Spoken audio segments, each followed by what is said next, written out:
anything you work hard at, anything you put a lot of effort into, anything you sweat over to make it happen, the question is, why are you working so hard? The answer is, your programs and your subconscious don't support that.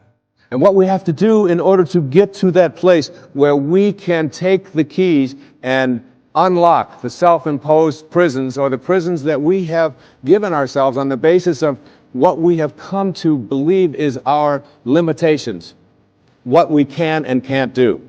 We have to let go of that. And I call it rewriting our agreement with reality. We literally have to make a whole new contract with what it is that I perceive to be what is possible for me. And in order to do that, we have to shift out of the things that we have come to believe in, and everything that you came to this program watching tonight that you believe in was handed to you by someone else outside of you, was handed to you by the experiences or testimony of someone in the past. And because it comes from outside of you, there is still an element of doubt. And this element of doubt isn't bad, but it keeps you from reaching higher levels, because what you think about is what expands. And if you're thinking doubt, then doubt is what expands. If you think that your thoughts have something to do with your future, just from a theoretical standpoint, that your thoughts create your destiny, and you think 60 to 70,000 thoughts in one day, and 90% of those thoughts are the same thoughts as the day before, well, then your life isn't going to change very much as long as you're thinking the same way. And those same thoughts lead to the same choices. The same choices lead to the same behaviors.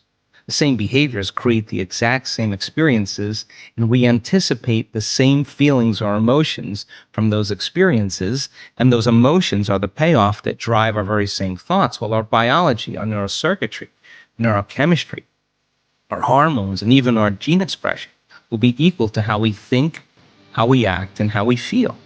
And how we think, how we act, and how we feel is called our personality. And our personality creates our personal reality. That's it.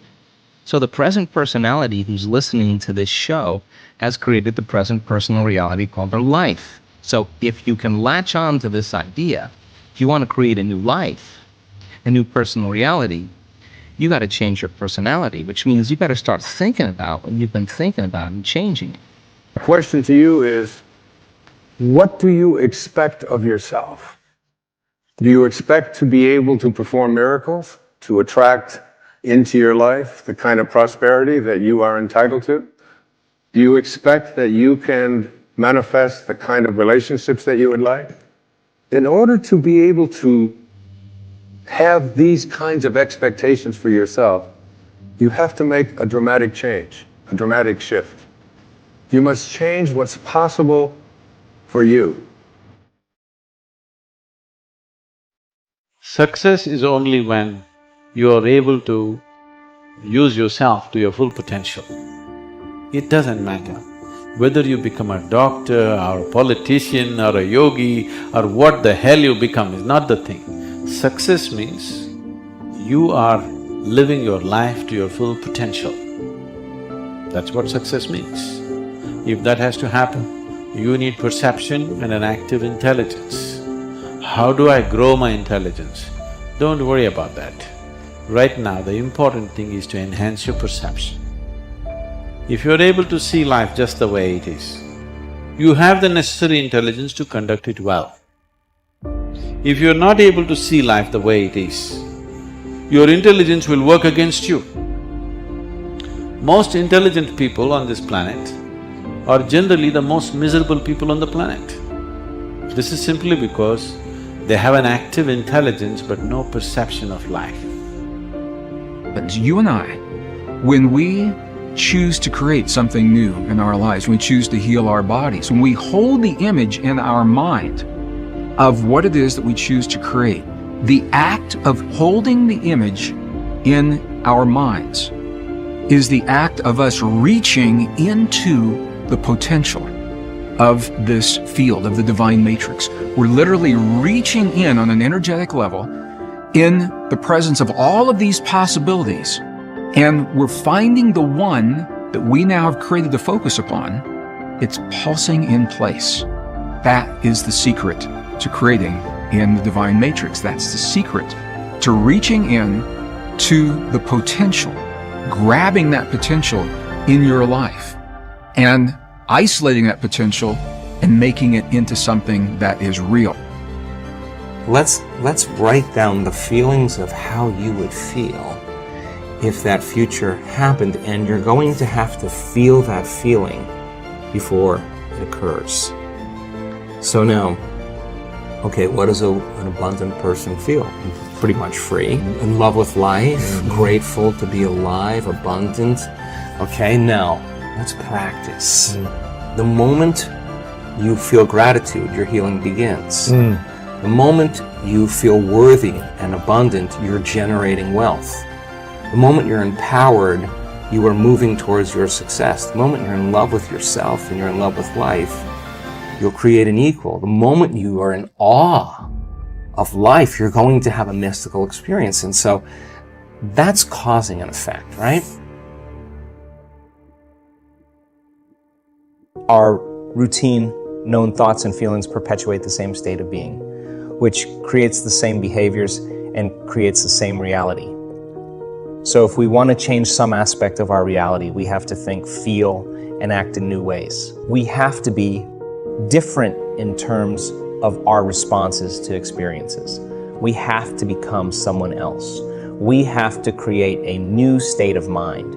We need to observe a new outcome with that new mind. From a quantum standpoint, we have to create a different state of being as an observer and generate a new electromagnetic signature. When we do, we will match a potential reality in the field that exists only as an electromagnetic potential. Once that match exists between who we are being, what we are broadcasting, and the electromagnetic potential in the field, we will be pulled toward that potential reality, or it will find us. I know that it's frustrating when life seems to produce an endless succession of minor variations on the same negative outcomes. But as long as you stay the same person, as long as your electromagnetic signature remains the same, you can't expect a new outcome. To change your life is to change your energy, to make an elemental change in your mind and emotions. If you want a new outcome, you will have to break the habit of being yourself and reinvent a new self. What do your state of being and a laser have in common? A laser is an example of a very coherent signal. When physicists talk about a coherent signal, they are referring to a signal made up of waves that are in phase. Their troughs, low points, and crests, high points, are parallel. When those waves are coherent, they are much more powerful. Waves in a signal are either aligned or unaligned, coherent or incoherent. The same goes for your thoughts and feelings.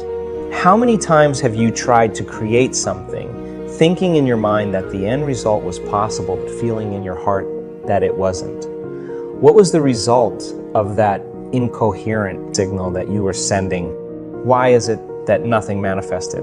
If your intentions and desires haven't produced consistent results, you've probably been sending an incoherent, mixed message into the field. You may want wealth, you may think wealthy thoughts, but if you feel poor, you aren't going to attract financial abundance to yourself. Why not? Because thoughts are the language of the brain and feelings are the language of the body. You're thinking one way and feeling another way. And when the mind is in opposition to the body, or vice versa, the field won't respond in any consistent way. Instead, when mind and body are working together, when our thoughts and feelings are aligned, when we are in a new state of being, then we are sending a coherent signal on the airwaves of the invisible. Now let's fill in another piece of the puzzle. To change our reality, those outcomes that we attract to ourselves have to surprise, even astonish us in the way in which they come about. We should never be able to predict how our new creations will manifest. They must catch us off guard. They have to wake us up from the dream of the routine reality that we've grown accustomed to. These manifestations should leave us with no doubt that our consciousness made contact with the quantum field of intelligence. So we are inspired to do this again. That is the joy of the creative process, why should you want a quantum surprise? If you can predict an event, it is nothing new. It's routine, automatic, and you have experienced it many times before. If you can predict it, the same you produce the same familiar outcome. In fact, if you're trying to control how an outcome will occur, you just went Newtonian. Newtonian classical. Physics was about trying to anticipate and predict events. It was all about cause and effect. What does going Newtonian mean when applied to your ability to create? It's when the external environment is controlling your internal environment, thinking, feeling. That's cause and effect. Instead, change your internal environment, the way you think and feel, and then see how the external environment is altered by your efforts. Strive to create an unknown, new future experience. Then when an unforeseen event occurs in your favor, you will be pleasantly surprised. You just became a quantum creator. You just went from cause and effect to causing an effect. Hold a clear intention of what you want, but leave the how details to the unpredictable quantum field. Let it orchestrate an event in your life in a way that is just right for you. If you're going to expect anything, expect the unexpected. Surrender, trust, and let go of how a desired event will unfold. This is the biggest hurdle for most to overcome, because we human beings always want to control a future reality by trying to recreate how it occurred in a past reality.